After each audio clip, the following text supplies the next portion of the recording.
And good afternoon, producer Susan. How you doing this last week of summer? It's beautiful out, but Dolly Parton died today. I Did you know I hear saw that? that. What a shame it was Yeah. this morning. And just a couple of days ago, she was talking about a tour that she was going to get going. And Yeah, I think she was going to have a residency in Vegas. yeah, and boom, that came out of nowhere because I remember seeing her in the news just last week. What a stunner that was. Oh goodness. Well, all good things must come to an end. Yeah. At least it wasn't one of these lingering things where she was, if I have to go, I just want it to be, Hmm. go to bed one night and not wake up in the morning. I don't want to have, be 6 months in a cancer ward someplace. So if I have to go, that's the way I want to go. All right. Well, God bless Dolly Parton and may she enjoy heaven. All right.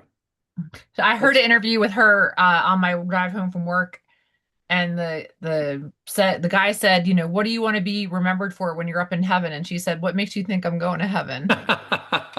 goodness. All right. Hey, I meant to ask you, has Penn State started the school year yet? Yesterday was the first day of school. So, and what, last weekend was they all moved in? Yeah, last week it's a week-long process to get 50,000 people into school. Is that at Yeah. the main campus where you are, or is that Well, all the campuses are on the same schedule. so So, how many students come to the Penn State campus? the University Park campus, there's like 50,000 undergrads and another, I don't know, 10 or 20,000 grads. So how many undergrads at just the Penn State at the University Park? About 50,000. Okay, all right, so the 50,000 just at University Park. Gotcha. All Yep. right. And But we're another gonna, 50,000 at the other campuses. well, in 5 or 10 years from now, it may not be that many. One of the things on the agenda today is we're going to talk about the shrinking number of high school graduates and Hmm. how that's going to ha Yeah, impact colleges. All right. it is. All right. Well, here's what we're going to talk about, try to talk about today. Stupidest thing I've heard all week. We have a clip. A bunch, Seattle's a terrible problem with homeless people, drug addiction, there's, wherever you walk on the sidewalks and the parks, there's all these used hypodermic needles. Well, a bunch of mothers said, well, why don't we go? We don't want our kids getting accidentally stuck. So let's go clean them up. Well, we'll tell you what happened to them. Stupid. That's the stupidest thing we heard all week. Um, and here's another incredible thing. Back in May, the governor of New York signed a law that makes it illegal for any local law enforcement, city, town, county, to assist ICE in any way. And we'll delve into that and why that I think that's a tremendous overreach on the part of the governor. Um, we'll tell you which mayor who campaigned, mayor of which city who campaigned on increasing worker pay is now suing to block raises for the teachers who work in his city. Talk about a hypocrite. Yeah, no, we're gonna raise pay for everybody, and now this mayor is suing to block a pay increase for some of the teachers in his city. Hypocrisy. We have a rather long. Remember Virginia State Senator Nick Fritas? Remember him? Yes. Hmm. We have a rather long clip about him giving a speech about how whenever they object to anything proposed by the Democrats, the first words that come out of the Democrats' mouth are, well, you're only objecting because you're racist. And he takes them on, he reads them the riot act. And I think it's a well-deserved. And one of our listeners or followers from Rhode Island sent us a little video clip about how air conditioning got started. And as a guy who went right into the air conditioning field out of college, I can really Hmm. relate to this one. Yep. Um, we'll tell you what happened to. Remember, we talked about free speech. Well, we'll tell you about what happened to a woman who left a detailed one-star Google review of an Ohio-based equipment manufacturer, and why she's probably going to wind up in court over that review. And we'll talk about the difference, what the First Amendment protects and what it doesn't protect. We have another clip from Bill Maher disputing a claim by one of his guests that the Bible and the Quran are essentially the same book, and he takes this guy on and he just dismantles him. And the last thing on our list, if we can get to it, is the shrinking number of high school graduates over the past decade and what that means for colleges and universities in the years to come.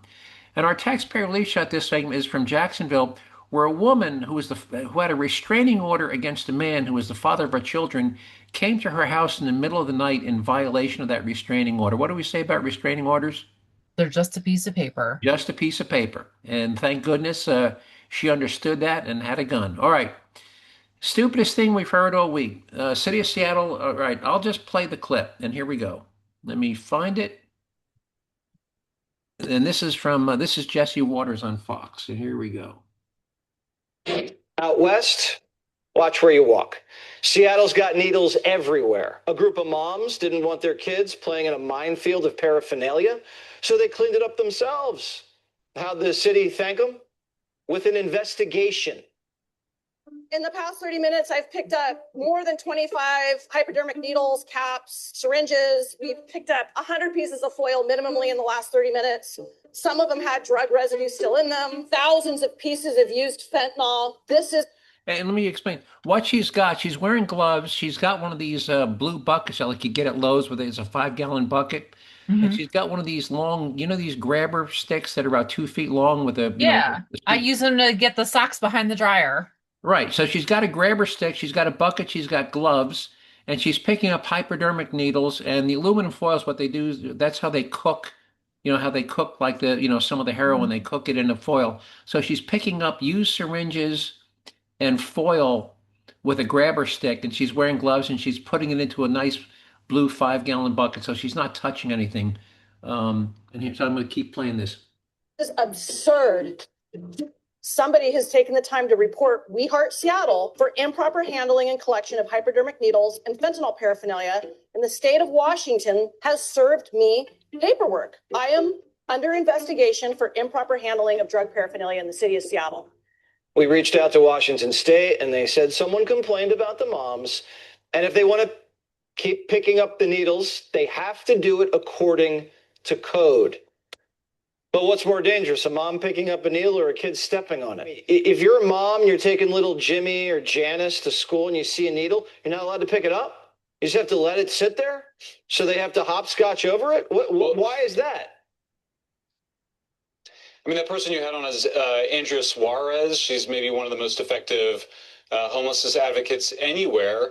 And she's taking it on herself. She literally cleans up homeless sites. She cleans up the needles. She embarrasses the city. The city doesn't want to clean up the open air drug scenes. It doesn't want to clean things up. I think that's really important to understand. She's cleaning up and embarrassing them. That's why now you have, I think a recall finally coming for the mayor of Seattle. I think there's a really good chance they're going to be able to get her out of office. Does Seattle give the junkies the free needles?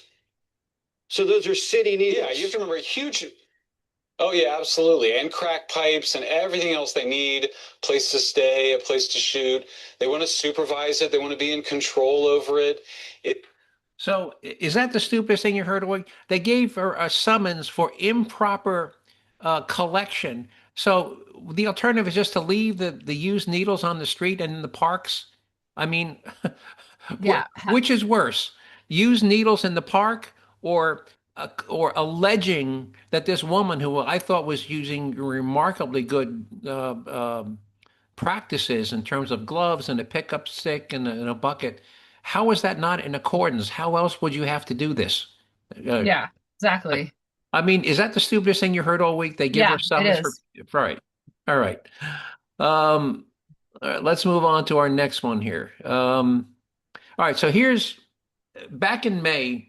th- I can't wait to see how this one. Back in May, New York State Governor Hochul signed a law that prohibits city and county law enforcement agencies in that state from notifying ICE when they arrest a criminal legal alien or cooperating with ICE in any other way, including honoring an ICE detainer request. Now, you know that sheriffs are elected, right? They're not Yes, they appointed. are. Yep. So now imagine that you are a sheriff of one of those New York counties, and your department is funded solely by the taxpayers, not by the state of New York, and you got elected based on your commitment to the residents of your county that you would arrest and remove criminals that commit crimes in your county. And now the governor says, no, you can't cooperate with ICE in an effort to identify and remove those criminals. I mean, how ridiculous! If you were the sheriff of one of those counties, what would you do if you had the choice between honoring a nice detainer request that would violate the government this quote law? It is a law that was passed by the legislature. What would you do if you were that sheriff? Yeah, I mean, the law enforcement agencies should be supporting each other and helping each other and making each other's lives better. Well, listeners, if you have an opinion on if you were a sheriff and the governor of New York signed a law that said you can't cooperate with ICE, you can't notify ICE, you can't But even honor. And if, by the way, if ICE, even if you don't tell ICE that you arrested this person, if they find out, if they see it on the news that you arrested this person, Mhm. and they give you a detainer request saying, hey, when you release this person, please advise us because we'd like to pick them up as you release them from custody. Under this new law, you as the sheriff in that county could not even honor the detainer request. If you were the sheriff of that county, listeners, what would you do faced with that situation? I think I know what I would do. I would honor ICE. I would think I would honor the detainer request, and then have the governor take me to court. That's what I would do. yeah.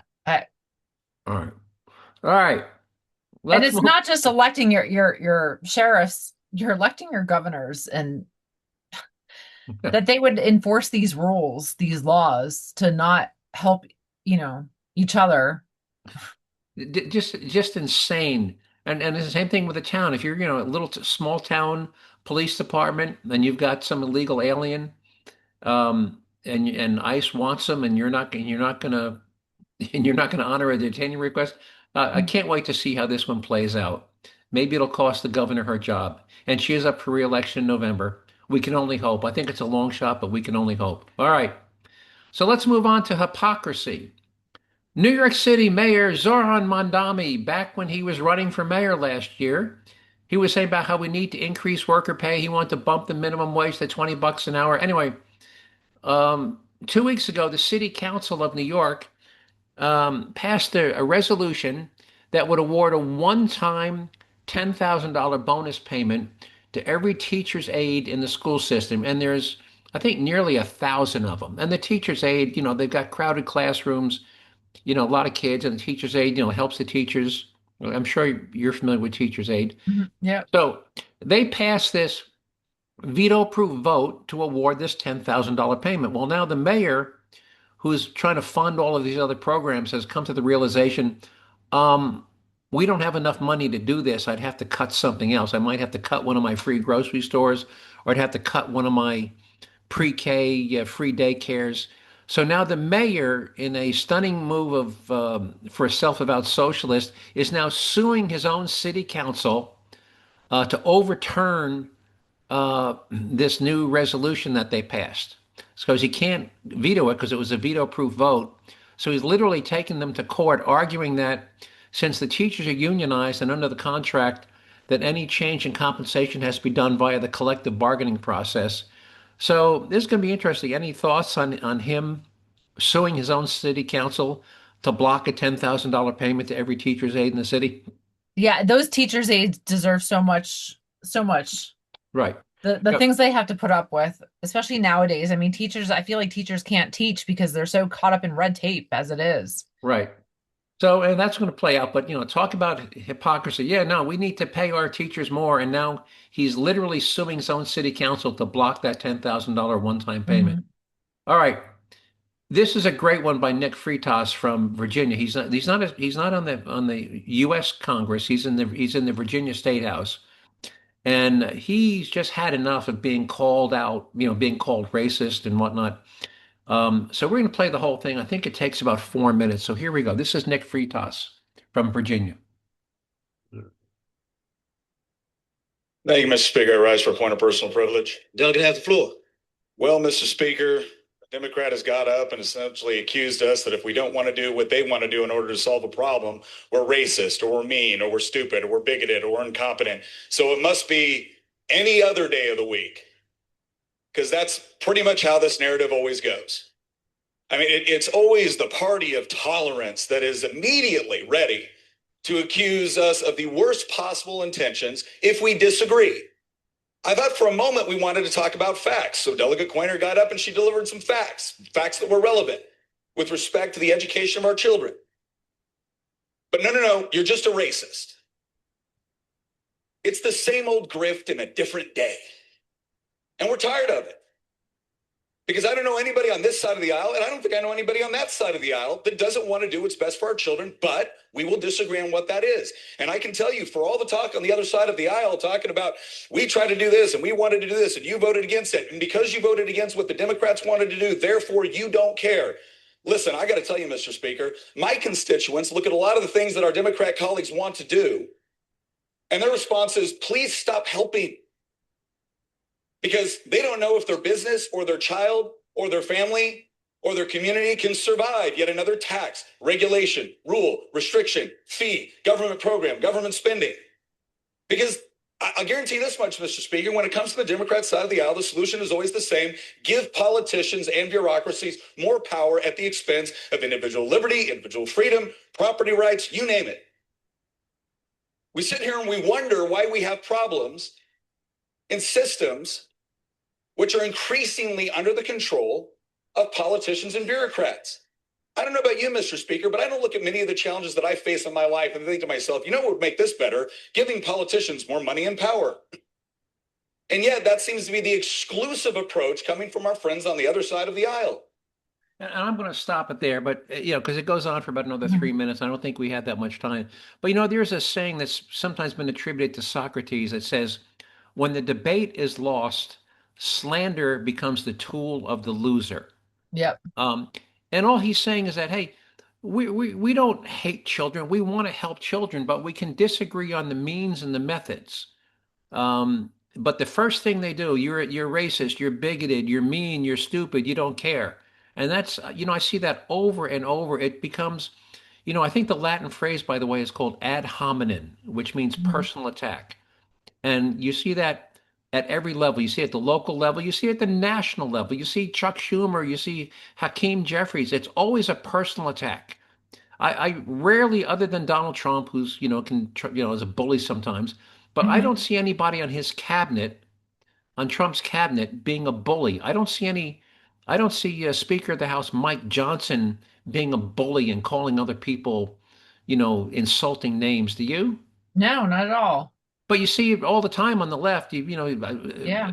AOC, Hakeem Jeffries. It's just, what's Maxine Waters.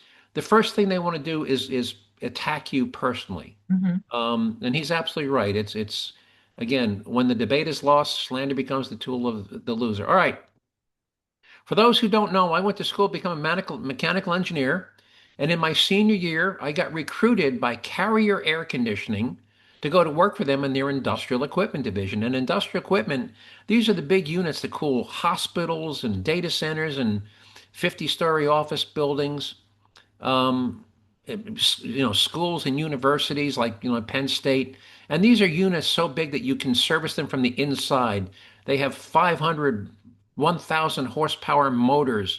They're 40 feet high and 80 feet long, and they're massive.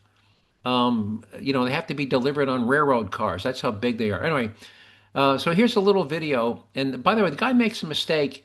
He says air conditioning was invented by a factory. No, factories don't invent anything. The factories where the first air conditioning unit got installed. So forgive him from saying the factory invented air conditioning. But here's the story of Willis Carrier. Here we go.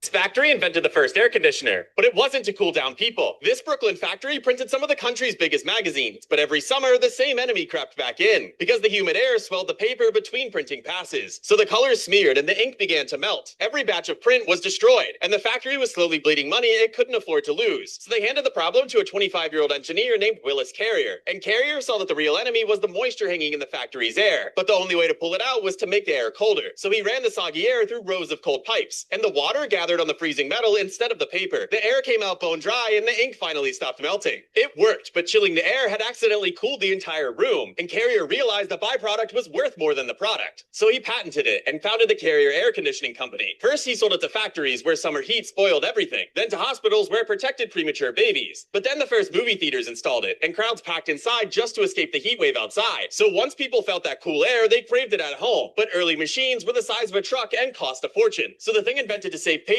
spent years cooling only shops and theaters. Then it shrinks small enough to sit in a window. So when New York hits 100 today and you don't melt like that ink, remember our life support was invented by a New Yorker.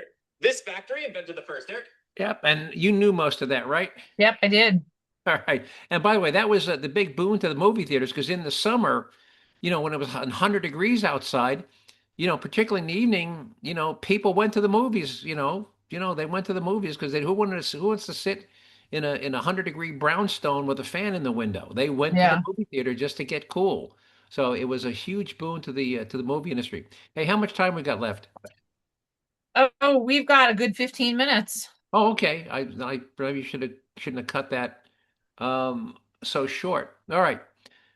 Nick, anyway, cautionary tale. An Ohio woman, for some reason, and let me find her review here. She apparently got a bug up her butt, and she left on Google a 1-star review about a Ohio-based company. For some reason, she didn't like this company. Now, this company makes these equipment for the oil and gas industry. They make these big pressure vessels. And anyway, here's what so she gave him a 1-star review, but that wasn't bad enough. Here's what she said in her review. And this is a quote. This company's work has faced a host of quality control issues lately owing to contracting with shoddy subcontractors, resulting in time-consuming field updates required on multiple well pad sites to fix issues like bolts and fasteners being connected improperly or not screwed down tightly enough, and lack of oversight to identify when breaches have even occurred. I can provide locations and names of additional people to contact to confirm recent production and quality failures. Would recommend doing business anywhere with anyone else except this company. Now, the First Amendment guarantees free speech. So why do you think this woman's going to wind up in court?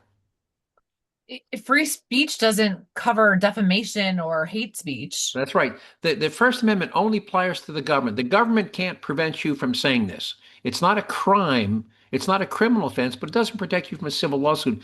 So unless this woman can prove every word of what she's claiming, and by the way, here's the thing. This woman never bought any of these are big industrial machinery and big tanks. These are tanks that get shipped on flatbed trailers. This woman was never a customer of the company. So unless she can prove every single word, now she is being sued. So unless she can prove every single word of what she claimed, then she better be able to, because if she can't, they are suing her for libel and defamation. And unless she can prove every word of what she said, I think she's going to lose the lawsuit. What do you think? Yeah, All right. I think So so. it's one thing to leave a review, but if you're going to make specific claims, you better be particularly if you're not a customer of the company, you never bought their product, you Mhm. never bought or personally used their product, and you leave a review like this. I mean, you may not like the company, you may not like the CEO, you may not like the fact that you live a block away and it's a noisy factory. Mhm. You may not like the company, but if you're going to make these specific type of allegations, you better be rock solid, because you can be sued and it could cost you your house. So that's what's going on with her. All right. Let's talk about Bill Maher. So he had a guest on. He does. I'm not exactly sure the format of his program, but lately he's been doing a lot of two people sitting in a couple of easy chairs talking with each other. And one of his guests, I think the guy's of Iranian descent, says, hey, hey, we're not that different. The Quran and the Bible, basically the same book in a different language. Well, here's what Bill Maher, and Bill Maher is Jewish, by the way, but he knows enough about the Bible. He knows there's an Old Testament, New Testament. So here's Bill Maher responding to his guest, who's basically saying that the Quran and the Bible are basically the same book, just written in different language. If we all took everything in moderation, whether it was the Bible or for the Jews, Muslims, the Christians, if they just took the good things and they didn't bother with those very crazy details, I the gotta world would have been a lot more balanced. I gotta stop you there, man. You don't like any part of That's not really accurate. Because the Quran and the Bible are not like the same book, just in a different language. And they're just not. First of all, the Bible is two halves. One is the Prince of Peace. whose message was very different than Muhammad, who was a warrior. That Christianity is founded on being a martyr and suffering. Islam, their best century was their first. They came out of the desert and conquered the whole world, and they didn't do it by asking. If we all He makes the point. They were a conquering religion, and the Quran was written by a warrior. Muhammad was a warrior, and jihad and subjugation, and if they conquered you, they either killed you or you either converted, or you either converted to Islam, you became a slave, or they executed you. Those are your three choices. Do you find that anywhere in the Bible? No. Well, yeah. So we're not having a communication. We're not having any internet issues, are we? No. Okay. All right. All right. So yeah, I think he makes a great point. The Quran, not again, Muhammad, for those who wonder, he was a warrior, and the Quran is all about conquest, subjugation, jihad, slavery, and they always talk about, executing infidels. You won't find that in the Bible, executing infidels. No. By the way, little interesting thing. The Ten Commandments, everybody thinks one of the Ten Commandments is thou shalt not kill. That's actually not accurate. In the original Hebrew, you know what that commandment was? What is it? Thou shalt not murder. Big difference between thou shalt not kill. And somewhere along the way, it got bastardized. But in the original Ten Commandments, as written in Hebrew, the correct translation is thou shalt not murder. There's nothing in the Old Testament. In fact, there was a lot of killing going on. Remember David slaying Goliath, and there were so no, there was no prohibition against killing in defense, defense of self-defense, or fending off attackers. And again, David killed Goliath. That was celebrated. So again, there was no prohibition against killing per se. The commandment was thou shalt not murder is the correct translation. Somewhere along the way, the Christians converted it to thou shalt not kill. Anyway, ready for our taxpayer relief shot? Yeah. Why do we call them taxpayer relief shots? Save the taxpayers money, the cost of a trial and incarceration and what's it cost to put a thug in jail for a year, roughly? $100,000 a year. And what do you figure a trial with a court-appointed attorney and a couple of prosecutors and a jury and a judge and a court reporter and a bailiff? What do you think that trial costs? Probably close to another $100,000, depending on how long it is. At least $100,000. So again, when the taxpayer shoots and kills, a thug, you say that it's going to be it could result in a 10-year jail sentence. You've saved the taxpayers about $1 million, and if it's going to be a 20-year jail sentence, $2 million. So here we have one. This woman, this is Jacksonville, Florida. She had a restraining order against the father of her children. And listen to what time of night this guy shows up. Here we go. New information within the past half hour about a woman who shot and killed an intruder in this Ortega Farms neighborhood early this morning. Neighbors tell us the intruder was her children's father, and she had a restraining order against him. News 4 Jax reporter Brittany Muller is live outside the apartment complex on Katoma Street. And Brittany, you just got new information from the state attorney's office. Yes, I did, Mary. That court hearing was scheduled for this morning about that restraining order. They had 2 kids together and broke up last March. But since then, she says he's threatened to kill her. A smashed window and crime scene tape covering the back of this Mission Springs apartment on the west side. When I pulled up, I immediately, my heart dropped. About 2.5 years ago, my cousin was killed. Somebody broke in and killed him. Over in the apartments right down from her. Police say they received multiple 911 calls about gunfire on Katoma Street near Timaquana Road, including one from a woman who said she was the shooter. When officers arrived, the woman told police that the intruder was still inside of her apartment. Homicide detectives found the man laying on the floor by the master bedroom with multiple gunshot wounds. You never know. You got to be prepared for something like that in any moment. It's very concerning because it's a lot of seniors, children, and elderly people out here. News 4 Jax crime and safety expert Ken Jefferson says if someone is forcefully entering your house, you have the right to protect yourself. A person after midnight or in the wee hours of the morning is unlawfully entering this house. The person's inside, don't know who it is, don't know what's going on, other than there's an intruder coming through, and they have the right to protect themselves, even if it means using deadly force. There have been several other cases where intruders have been killed. In April, a 36-year-old man was shot to death after he kicked in a door in Riverside. And in December of last year, a 21-year-old was killed when he tried to break into a neighbor's home in Julington Creek.